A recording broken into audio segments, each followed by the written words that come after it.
boa noite. Vocês chegaram a ver o trabalho? Eu defini uma data com vocês, né? Se eu não me engano, tinha dado um mês para fazer, né?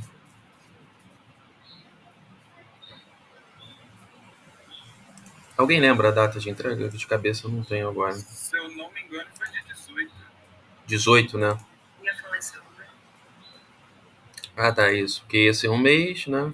Sendo que ia cair num sábado, né? Então eu dei até dia 18. Tá, beleza. Bom, vocês viram? Se quem leu já, quem deu uma olhada no trabalho, viu que assim, não tem nada muito complicado, tá? Inclusive vocês podem pesquisar na internet outras informações para poder resolver lá aquelas questões, mas não, assim, eu acredito que vocês não vão ter muito problema, certo? De qualquer maneira, vocês podem entrar em contato comigo, tá? Ou pelo grupo do WhatsApp lá, ou via e-mail. Meu e-mail está lá no trabalho. E na aula passada a gente viu o payback financeiro, né? A taxa interna de retorno e o valor presente líquido, né?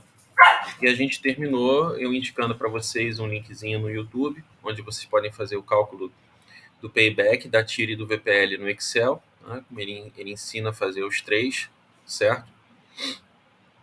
E onde a gente entrou numa discussão, né, de qual que seria a melhor técnica de análise de viabilidade.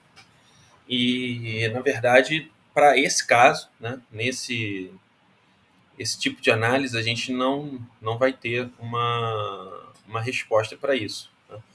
Porque cada uma delas, ela explica, ou procura entender, como está aí no slide, né, um diferente aspecto, né, do meu empreendimento.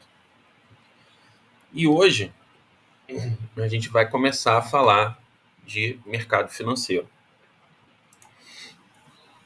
Tá? Bom, então, as técnicas mencionadas, elas são recomendadas para avaliar projetos, empreendimentos e negócios concretos. Tá? Só que a análise de investimentos, né, principalmente voltada para o mercado financeiro, ela vai se relacionar à avaliação do investidor sobre o retorno de uma ação, ou de um fundo de investimento, ou de um fundo imobiliário, tá? Ou até mesmo da poupança. Qualquer tipo de podemos colocar papel, né? Apesar de que papel ele é utilizado mais para ações, tá? Específico para ações, mas enfim, a gente pode colocar nesse sentido. Qualquer tipo de papel em que o investidor, né, o indivíduo, ele procure algum retorno, né, algum tipo de investimento. Tá? Então, nesse caso, ele não vai ser tão simples projetar um fluxo de caixa. Né? Então, determinar um payback, atire um VPL da compra de um papel na bolsa de valores, é muito complicado, né? Até porque a gente não vai ser dono da empresa, a gente vai ter participação na empresa. Tá? Mais à frente a gente vai ver também que existem alguns tipos diferentes de ações, né? Ações até onde você pode participar ativamente com votação, outras que você não tem direito à votação. Né? Mas isso aí vai ser uma segunda parte aí na verdade, a terceira parte, né, do nosso curso, onde eu vou diferenciar para vocês cada tipo de investimento. Tá? De qualquer maneira, no mercado financeiro, a gente tem que pensar na seguinte situação. Né? E isso aí é uma situação bem complexa, digamos assim. Ele está diretamente ligado à economia. Tá? E no mercado financeiro, né, na nossa economia, na verdade, a gente não tem a geração de papel. Oi? Oi? Você está apresentando alguma coisa? Tô. Mas pra gente não está aparecendo. Pelo menos para mim não está. Não sei se isso. Deixa eu. Opa, não, foi mal. Eu esqueci de apresentar a tela. Eu comecei a gravar e esqueci de apresentar a tela. Agora foi, né? Mas não tem problema não, gente. Estava no primeiro slide ainda de hoje, tá? Antes eu estava falando do slide anterior, tá? Só fazendo um pequeno resumo, né? De payback, TIR e VPL, ok? Eu estava nesse slide aqui mesmo, não tem problema nenhum, tá? Acho que tem gente pedindo para entrar.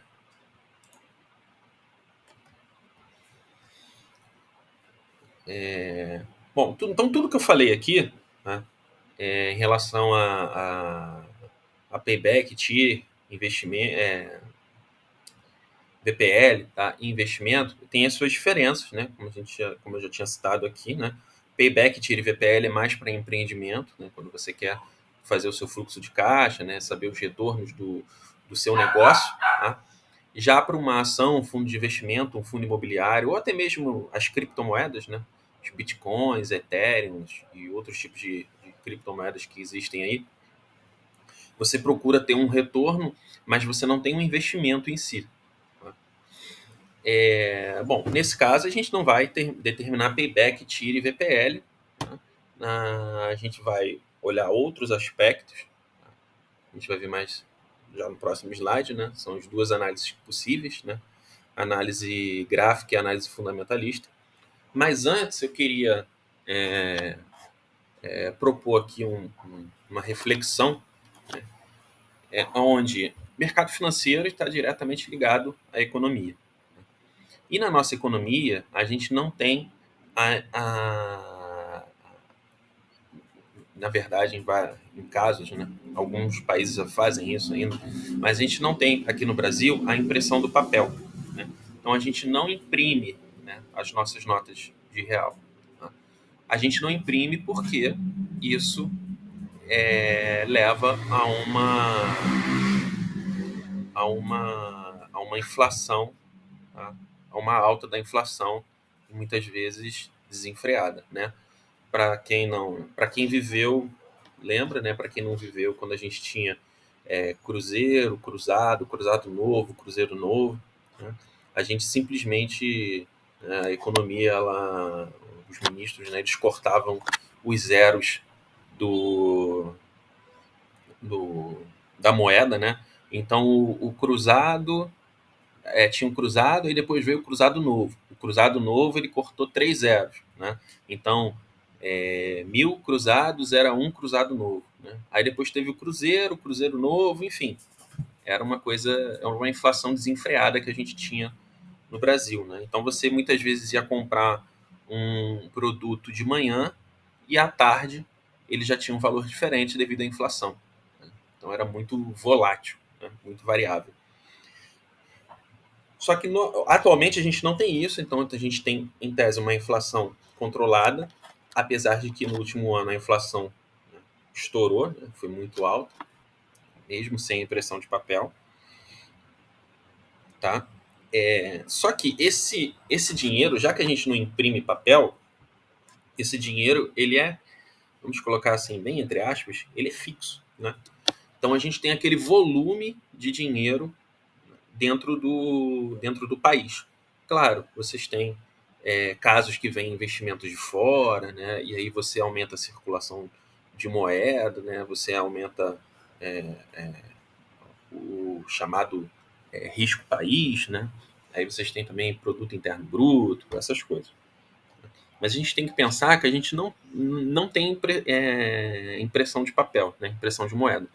Então aquele dinheiro ele é fixo, né? Ele está ali dentro do nosso país rodando, né? E que a gente precisa,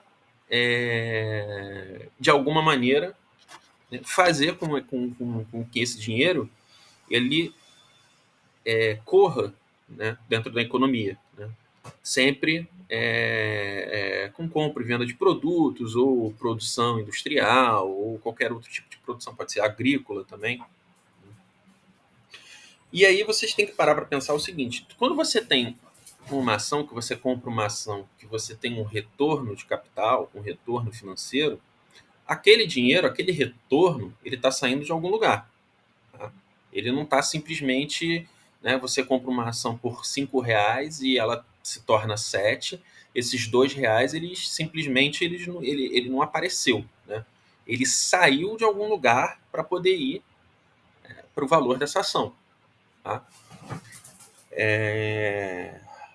E aí o que acontece? Né? Muita gente muita gente comenta, né, que o mercado financeiro ele é como se fosse um produto, né, muito, como é que eu posso dizer? Eu não quero muito entrar no aspecto político com vocês, obviamente, né? Eu quero só trazer uma reflexão com vocês. Mas ele é muito cruel, né? Seria um produto, o mercado financeiro ele é muito cruel, porque ele acaba tirando, normalmente, dos mais pobres, né? Da produção ou dos serviços dos mais pobres e entregando aos mais ricos que têm aquela quantidade, né, de dinheiro absurda, né? Aquele nosso 1% da população, 0,5% da população. Tá? E isso acontece também muito porque a gente não tem, né, obviamente, como eu já falei diversas vezes aqui, a impressão da moeda. Né?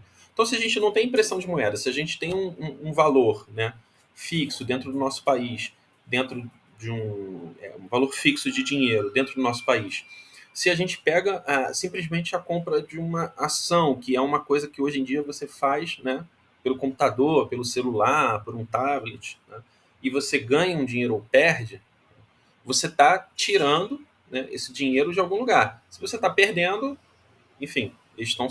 Né, a pessoa está perdendo, entre aspas, só está perdendo dinheiro. Né? Mas quando você ganha esse dinheiro, ele está saindo de algum lugar. Né? Ele não está sendo gerado, né? Ele não está sendo impresso. Ok? Tá? Isso é uma coisa que vocês têm que pensar. Não estou falando aqui que é para mercado financeiro é cruel, não sei o que, não. Né? É visão de outras pessoas, tá? Eu tenho a minha visão, não vou expor aqui, mas é algo que a gente tem que pensar, tá? Como que a gente deve fazer isso, certo? E, enfim, era isso mais ou menos que eu queria trazer, tá? Pensar que se a gente tem um ganho muito grande, esse ganho está saindo de algum lugar, tá? Obviamente, não é o nosso caso aqui, né? A gente não está no meio por cento da pirâmide financeira do nosso país, tá? Mas é algo que eu queria jogar assim para vocês pensarem um pouquinho, né? E também exemplos que eu dei aqui de você ganhar dinheiro em ação, vocês não vão ganhar exatamente a ponto, né, de, de tirar, né, de alguém, né, mais pobre, mais deficiente financeiramente para enriquecimento próprio, né? Isso aí quem faz é o pessoal que brinca com, com esse setor, né? E aí, falando, né, esse brincar, obviamente, entre aspas, quando a gente tem isso também eu vou comentar um pouquinho mais à frente com vocês, né, principalmente na terceira parte, existem investidores que brincam, né, com isso, né? Tanto que isso é configurado crime, né? Quando você compra muito papel, né, que você quer elevar a ação, quando você vende muito papel que você quer derrubar o valor da ação, né? Isso é considerado crime na nossa bolsa de valores. Acho que não só na nossa, né? Acho que no mundo é considerado, não tenho certeza.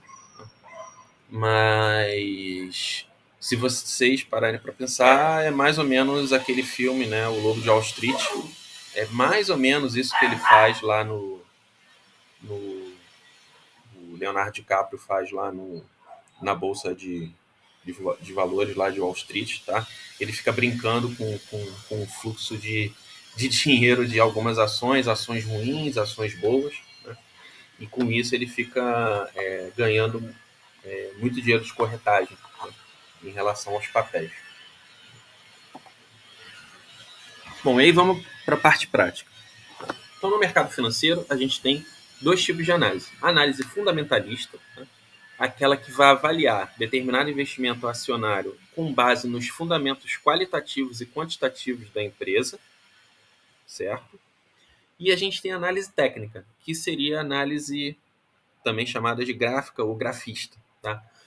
É que avalia investimento acionário com base em tendências e projeções gráficas. é basicamente tipo, tá subindo, vai subir mais, ou tá subindo, vai cair, ou tá caindo, vai subir, tá caindo, vai cair mais, né? Onde a gente olha simplesmente o gráfico de um determinado investimento.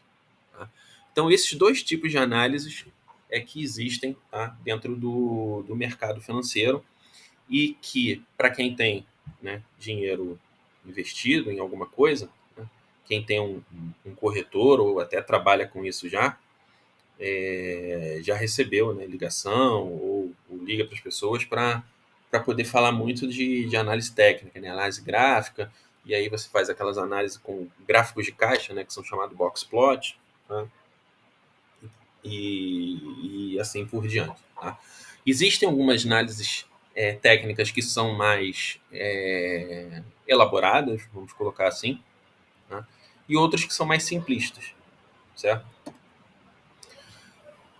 Bom, então a análise fundamentalista ela leva em consideração os fundamentos da empresa, tá? Sejam eles qualitativos ou quantitativos. Então, por exemplo, eu quero comprar uma ação da Petrobras. Eu sei que a Petrobras é uma empresa que tem um bom fundamento, apesar, né, dos exemplos que a gente teve aí nos últimos anos, né, os escândalos de corrupção e essas coisas, né, ela é uma empresa sólida. Ela não é uma empresa que vai falir assim muito facilmente. Na verdade, a probabilidade dela falir é praticamente zero, né? Até porque o governo vai e injeta dinheiro nela, se fosse o caso de acontecer alguma coisa nesse sentido, né? Mas é praticamente impossível, ainda mais o preço do barril do petróleo estando no valor que está hoje em dia. Então, os critérios qualitativos, eles procuram determinar se o investimento faz sentido ou não, em termos de preço, levando em conta os números apresentados e projetados por uma determinada empresa. Tá? E os qualitativos fazem a avaliação de aspectos relacionados à qualidade da empresa. Então, os principais pilares avaliados na análise fundamentalista, eles são a perspectiva de crescimento, né? Então, se essa empresa vai ter um crescimento ao longo do tempo ou se ela está defasada, né? Por exemplo, tecnologicamente, e aí a gente pode ver que ela tem, tem uma tendência a cair, né? Já que ela não vai se atualizar tecnologicamente. A situação financeira, as vantagens competitivas, a governança corporativa e o valuation da empresa. Um momentinho.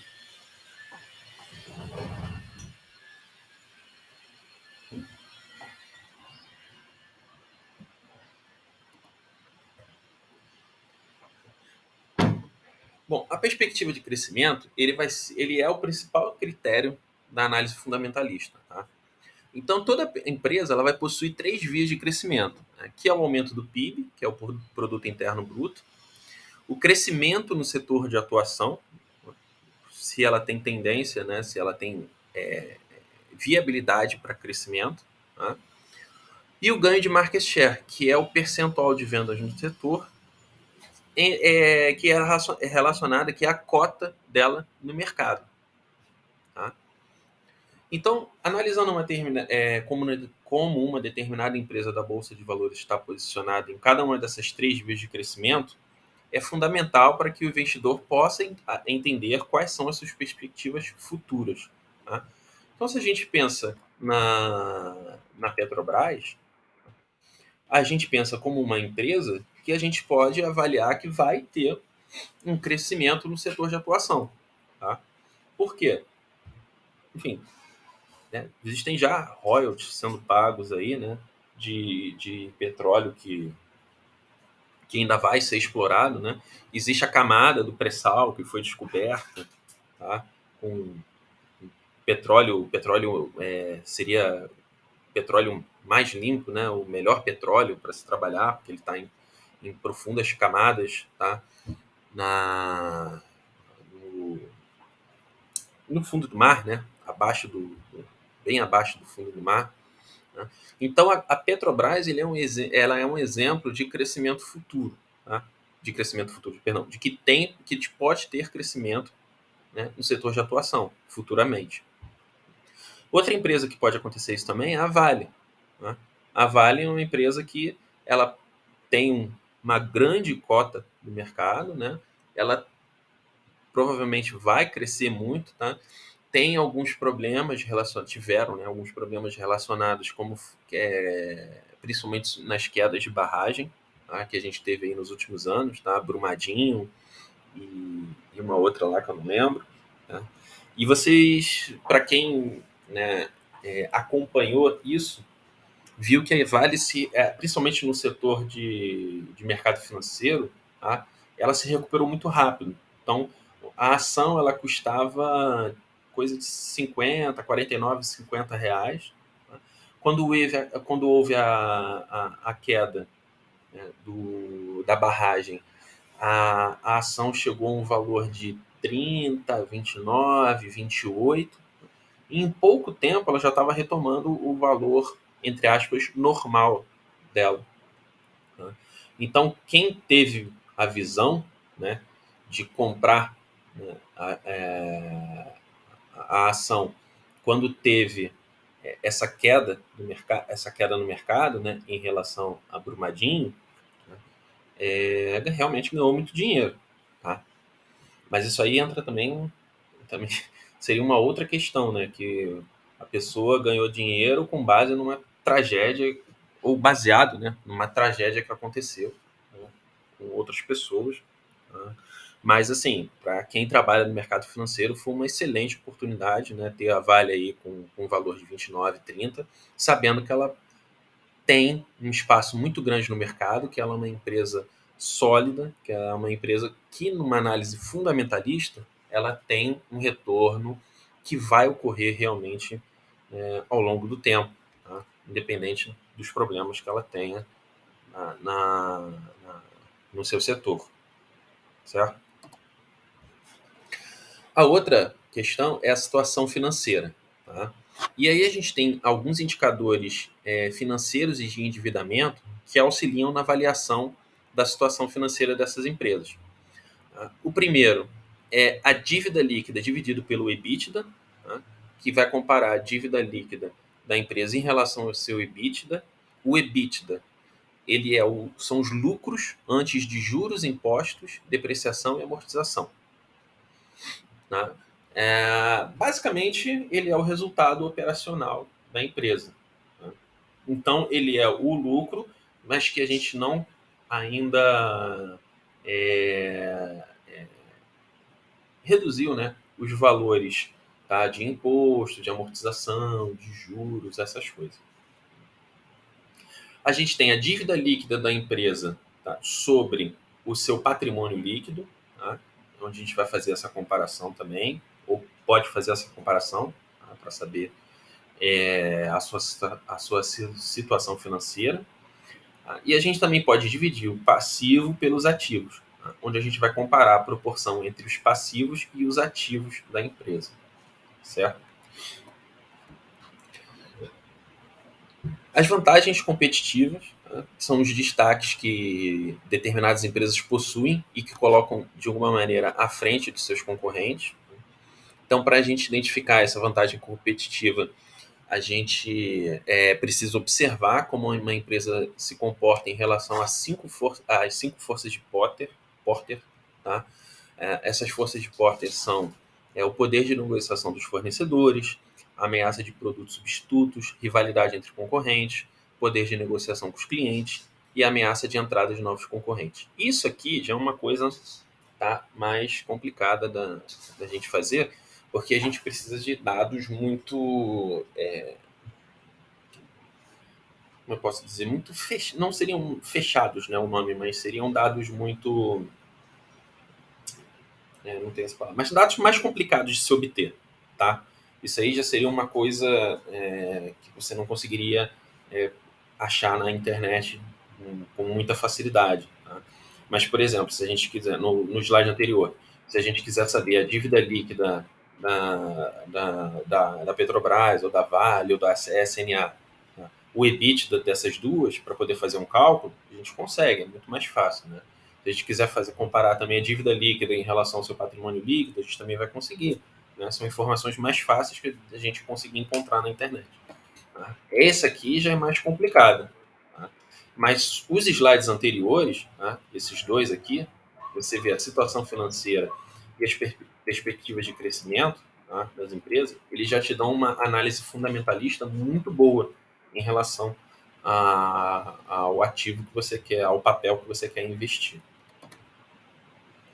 Tá? A governança corporativa também é bastante importante, tá? Sempre vendo o que a empresa faz, quais são as boas práticas dela, tá? A transparência dela, como que ela faz a sua prestação de contas, qual é a sua responsabilidade, né, em relação ao seu produto. Tá?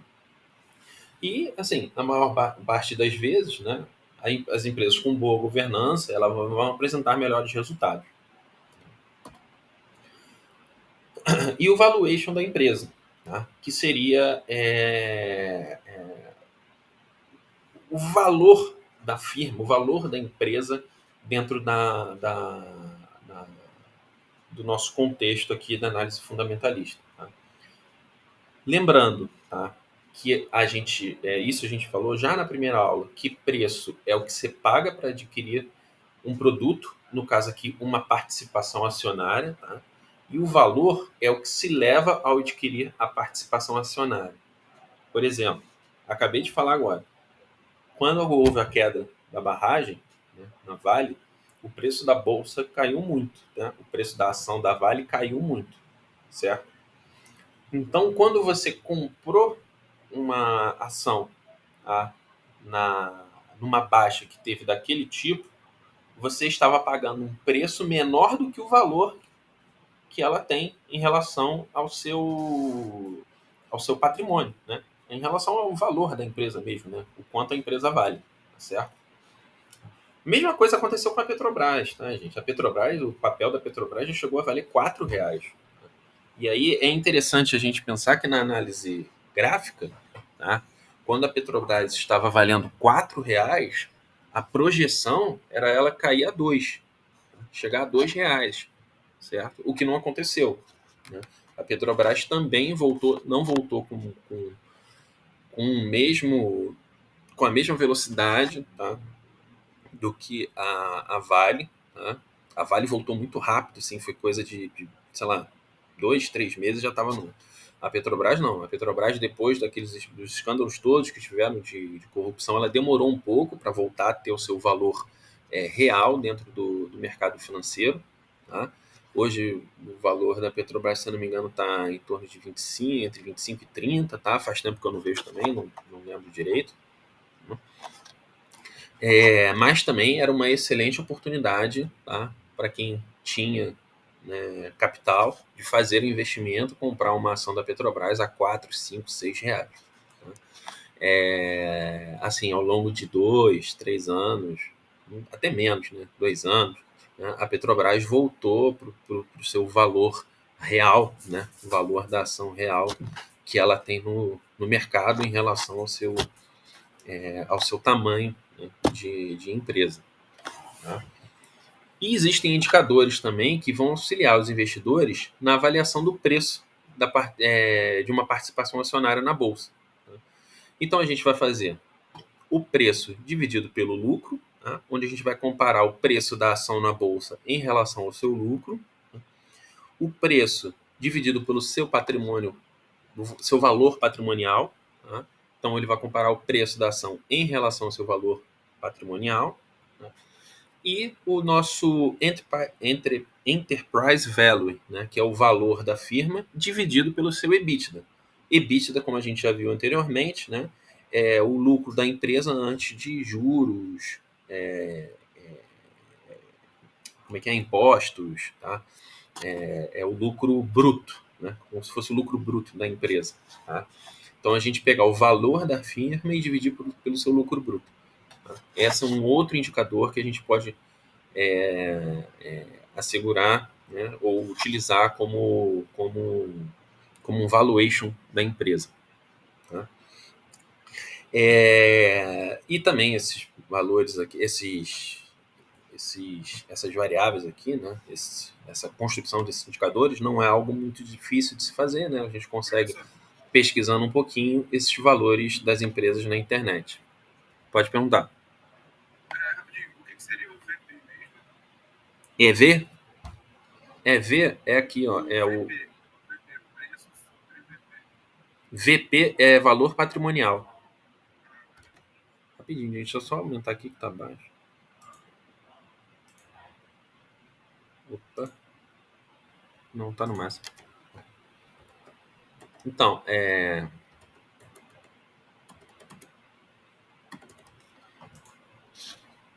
VP tá aqui, ó. Compara o preço da ação em relação ao seu valor patrimonial. Tá?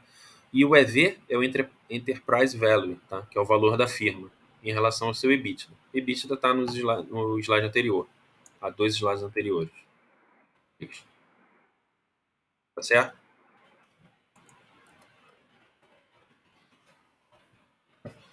Bom, e aí a gente tem a análise técnica, né? Que é a nossa análise praticamente, né, ou somente gráfica.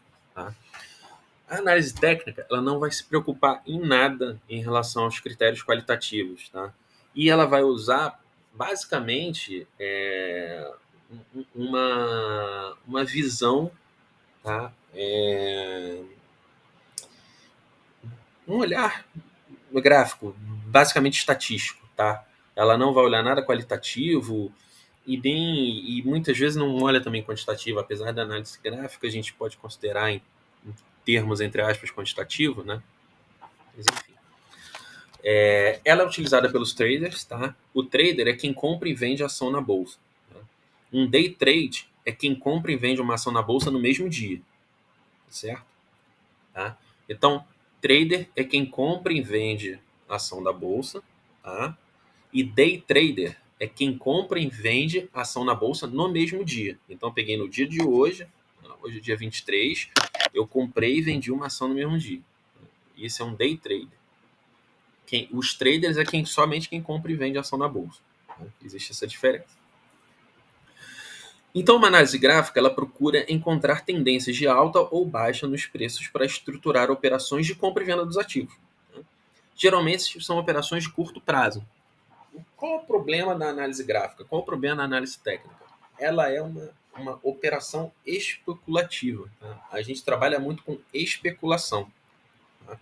E como o nosso mercado ele é muito volátil, tá? Porque ele é influenciado por diversas variáveis, inclusive por notícias de jornais e problemas e tudo que existe. Tá? Essa análise gráfica ela tende a ser um pouco problemática, né? Porque assim é basicamente o que aconteceu com a Vale, né? Você tem teve uma influência, né, da queda da barragem no preço da ação. Então, quem fez uma análise gráfica naquele momento, né, poderia ter duas visões. A primeira, de que o gráfico ia cair absurdamente, como aconteceu na Petrobras, na corrupção, até um valor assim muito baixo. Né? Mas quem fez uma análise gráfica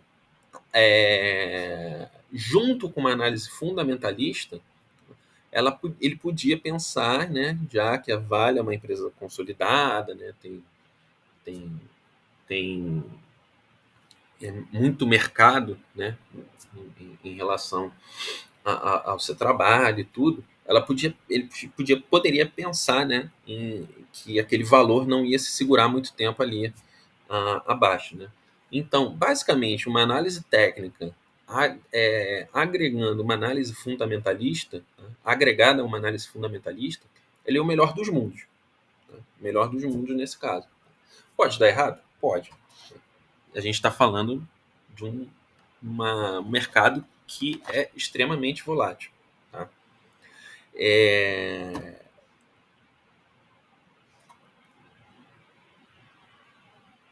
Aqui é basicamente o que eu já falei, né?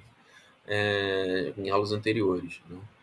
A propaganda que é feita na análise técnica é muito igual o que a gente viu aqui na primeira aula, que eu coloquei aqui uns exemplos de matérias de sites para vocês, tá? Onde eu mostrava ganhos de até 300%, ganhos de até 500%. Tá? Então, a propaganda na análise técnica é de promessa de dinheiro fácil e ganhos extraordinários, geralmente em curto prazo. Tá? E isso não é uma coisa simples de se fazer. Tá? Existem cursos de trade que apelam, mostrando traders ganhando dinheiro do sofá de casa e usufruindo itens de luxo. Tá? Gente, isso é tudo propaganda. Isso aí é um em 1 milhão. É o cara que conseguiu aquela tacada, vamos colocar aí, tacada de mestre, né? É que nem na sinuca. É o cara que conseguiu fazer a curva na bola para ela acertar a bola preta na caçapa. Tá? Mas, obviamente, né, eu não estou querendo dizer aqui que entender um gráfico ele é ruim, que um gráfico não vai responder nada, óbvio que não. Tá? Um gráfico ele pode responder, sim, muita coisa, tá? Só que no mercado financeiro é muito complicado isso. Tá? E a mensagem que eu passo aqui para vocês é para tomar cuidado, novamente, com essas promessas, né, de dinheiro fácil, né, que isso não existe. Tá? E se vier, vai ser, né, daquilo que a gente já falei aqui no início da aula. Tá?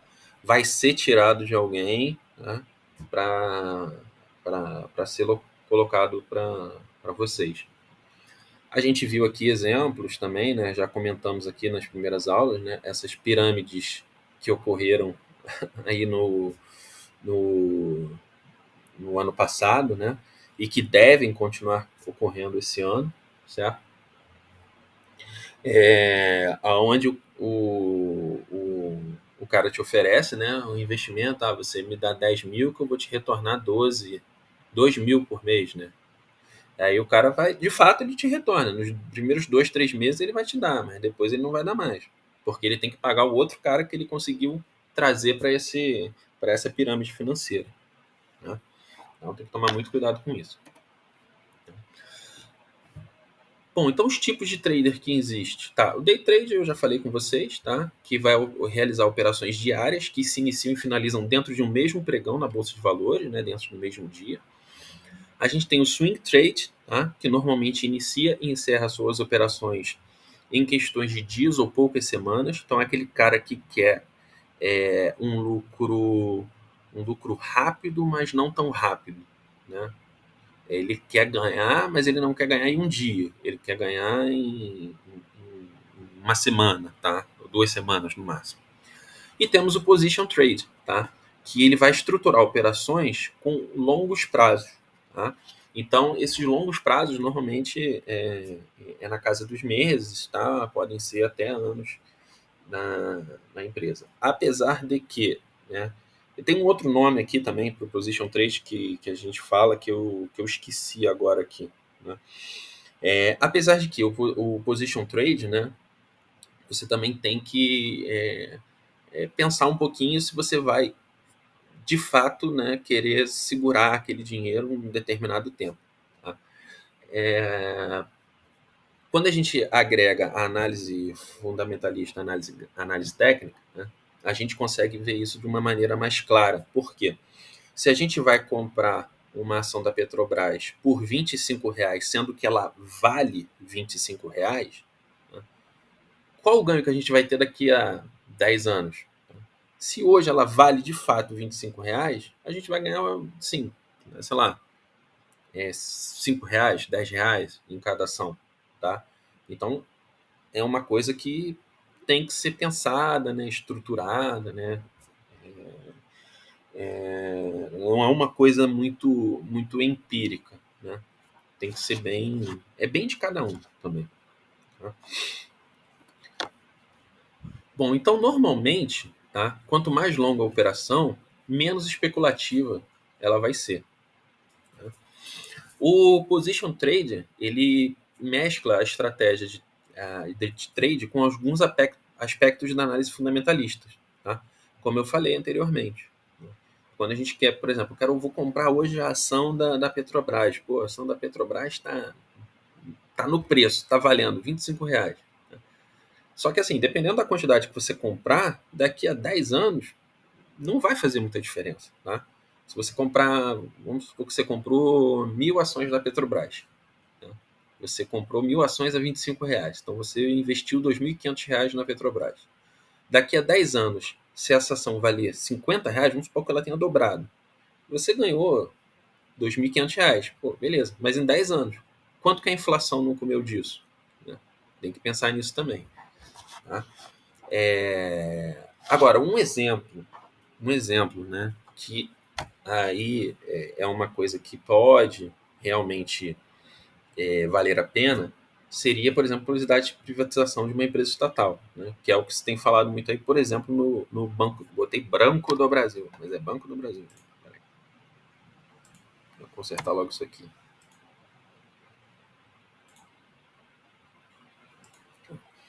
Então, se a gente tem hoje uma... Eu não sei quanto é que está a ação da Petrobras, tá? Ou da Petrobras, perdão, do Banco do Brasil. Tá? Mas se hoje a ação do Banco do Brasil ela está custando R$ 30, né? A gente sabe que se privatizar, essa empresa, na especulação, ela vai subir muito, né? O valor dela. Tá? Então, esse seria um caso em que valeria a pena, né, se posicionar na ação para poder vender a longo prazo. Tá? Então, se eu tenho aí uma ação da Petrobras que hoje custa 20, que daqui a pouco, 20, 30, que daqui a 10 anos vai custar 100, R$ 120, aí beleza, vale a pena. Por quê? Porque eu estou pensando numa possibilidade de privatização, que já está sendo muito falada há muito tempo, né, e tal, blá, blá, blá, blá. Então, esse seria um exemplo de position trade que poderia valer a pena. Né? Agora, uma outra coisa também muito importante que vocês têm que pensar é o seguinte: não adianta você comprar um lote, como a gente chama, né? Um lote ou uma ação fracionária e não continuar investindo. Quando você passa a pensar assim, vou investir na Petrobras, você tem que pensar em investir continuamente, tá? A mesma coisa, Banco do Brasil, Vale. Então, vamos supor, eu vou pegar, sei lá, R$ 100 do, minha, do meu orçamento e vou colocar em ações. Então você tem que todo mês colocar R$ 100 em ações, ou pelo menos a cada tempo, periodicamente, né? A cada aquele tempo que você estipule, para você poder ter um volume grande de ganhos, né, mais à frente, né, daqui a 5, 10 anos, que seja. Tá? Mas isso também falando especificamente de ações, e vocês têm outros tipos de investimento que podem ser feitos hoje em dia.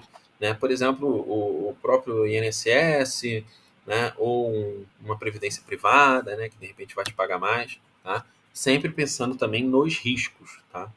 Você também tem o risco associado a isso, que é uma coisa que eu não falei hoje, mas a gente já falou na semana passada, na semana retrasada, não lembro direito. Tá? Existem os riscos, tá? Por exemplo, da falência de um banco, né? Que foi o que aconteceu lá nos Estados Unidos, lá em 2008, na crise que teve lá, né? Um dos maiores bancos lá, acho que foi o quarto maior banco dos Estados Unidos, faliu, né? E jogou uma crise nos mercados aí durante algum tempo. Né? Aliás, a própria Covid, né, gerou uma crise aí também, né, dentro desse mercado financeiro que estava se recompondo, né, mas agora vem a guerra na Ucrânia, né, a guerra lá na Ucrânia e Rússia também está derrubando o valor das ações, subindo o barril de petróleo absurdamente, né? Enfim, e aí o dólar também alto, tudo. Bom, então qual é a melhor análise entre análise técnica e análise fundamentalista? Tá? Já existem resultados empíricos que demonstram o fracasso da análise técnica e o sucesso da análise fundamentalista. E aí, como exemplo, tá? Estou colocando aqui para vocês um link para vocês lerem, tá? Onde a notícia é Day Trade Cassino, muito mais sorte do que técnica, diz pesquisador. Tá? Isso aqui foi uma pesquisa que foi feita, tá? Por dois, na verdade, né? Dois autores. Não, esse aqui é um outro link. Tá? Na verdade, esse aqui é o link que vai jogar para esse estudo aqui. Tá?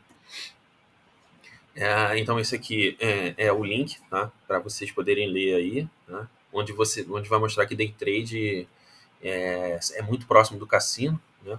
Ele vai ser muito mais sorte do que análise técnica. Tá? E aqui eu trouxe um parágrafo, tá? Desse trabalho aqui, do Chag e do Giovanetti, tá? Onde o trabalho deles é uma pergunta, né? Se é possível viver de day trading, né? Ou seja, é como a gente chama, né? De tradar, né? Todo dia, né? É um estudo da Fundação da FGV, né? A Escola de Economia de São Paulo. Tá? Coloquei o link aqui também para vocês baixarem depois para vocês lerem. Tá? Mas a conclusão do estudo, eu dei um print aqui para vocês verem que é bem interessante, né? Onde eles falam: nós apresentamos fortes evidências de que não faz sentido, ao menos econômico, tentar viver de day trading. Os dados indicam que a chance de se obter uma renda significativa, por exemplo, maior do que R$ 300 por dia, é remota para pessoas que persistem na atividade. Por outro lado, a chance de se obter prejuízo é muito elevada. Além disso, os dados indicam também que, à medida que o day trader vai persistindo na atividade, seu desempenho tende a ir piorando. Tá? Aqui ele colocou até uma margem de lucro bem alta, né? Que a gente bota aí R$ 300 por dia, né? A bolsa opera 5 dias por semana, né? 3 vezes 5 seria 1.500, seria uma renda mensal aí de R$ 6.000 a R$ 6.600 por dia, tá? Considerando meses com 20 e 22 dias, certo? De qualquer maneira, ele colocou uma renda alta, mas mesmo assim, tá? É muito difícil. E a conclusão, né? À medida que o trader, né, o day trader, ele persiste na atividade, o desempenho dele piora. Né? Então não é uma coisa que você vai começar a fazer e você, vou pegar o jeito, vou ganhar mais dinheiro com isso. Tá? Não, é o contrário. Né? Quando você tende a ser day trader, você tende a ir piorando os seus resultados. Entre aspas, né? Você vai desaprendendo o que vai fazer, tá? Ou o que está fazendo. Isso por quê? Tudo que a gente já falou aqui. Mercado volátil, tá? Especulações muito variáveis, tá? Enfim, é muito, muito complicado, né? Pensar que viver de day trader é legal. Se você quiser fazer isso, tipo, uma semana, 15 dias, tá? Você até pode ter aí uma chance e tal. Mas se você for tratar isso como uma profissão, vai ser muito complicado de você conseguir bons resultados, né? Ou viver de renda, entre aspas, né? Como que seria a maioria do sonho dos brasileiros, né?